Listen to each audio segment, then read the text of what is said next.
I'm Tyrone Bowman. This is Tyrone Bowman Tonight.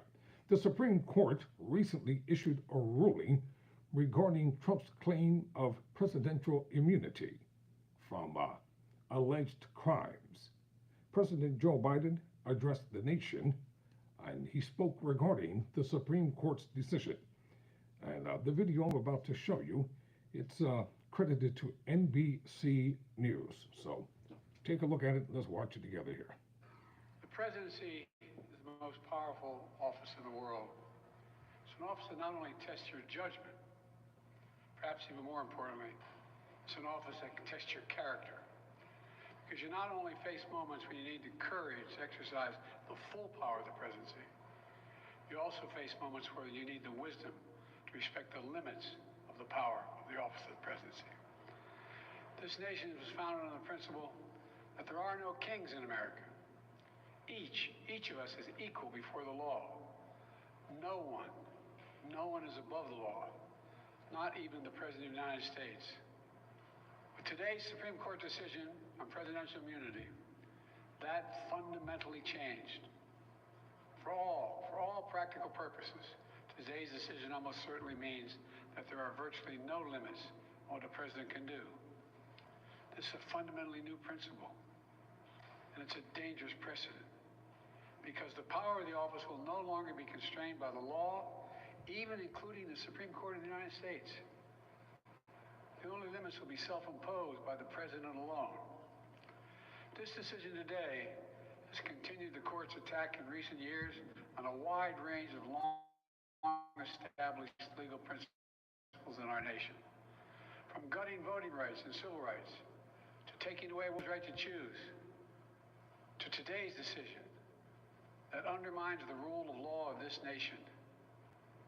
Nearly 4 years ago, my predecessor sent a violent mob to the U.S. Capitol to stop the peaceful transfer of power. We all saw with our own eyes. We sat there and watched it happen that day. Attack on the police, the ransacking of the Capitol, a mob literally hunting down the House Speaker, Nancy Pelosi, gallows erected to hang the Vice President, Mike Pence. I think it's fair to say it's one of the darkest days in the history of America.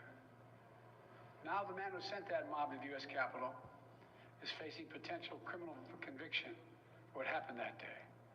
And the American people deserve to have an answer in the courts before the upcoming election. The public has a right to know the answer about what happened on January 6th before they asked to vote again this year. Now, because of today's decision, that is highly, highly unlikely. It's a terrible disservice to the people of this nation. So now the American people will have to do what the courts should have been willing to do, but will not. The American people have to render a judgment about Donald Trump's behavior. The American people must decide whether Donald Trump's assault on our democracy on January 6th makes him unfit for public office in the highest office in the land. The American people must decide if Trump's embrace of violence to preserve his power is acceptable. Perhaps most importantly, the American people must decide if they want to entrust the president once again, the presidency, to Donald Trump, now knowing he'll be even more emboldened to do whatever he pleases whenever he wants to do it. You know, at the outset of our nation, it was the character of George Washington, our first president, to define the presidency. He believed power was limited, not absolute.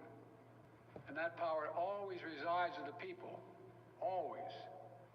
Now, over 200 years later, with today's Supreme Court decision, once again, it'll depend on the character of the men and women who hold that presidency that are going to define the limits of the power of the presidency, because the law will no longer do it. I know I will respect the limits of the presidential powers I have for 3.5 years, but any president, including Donald Trump, will now be free to ignore the law. I concur with Justice Sotomayor's dissent today. Here's what she said. She said, in every use of official power, the president is now a king above the law.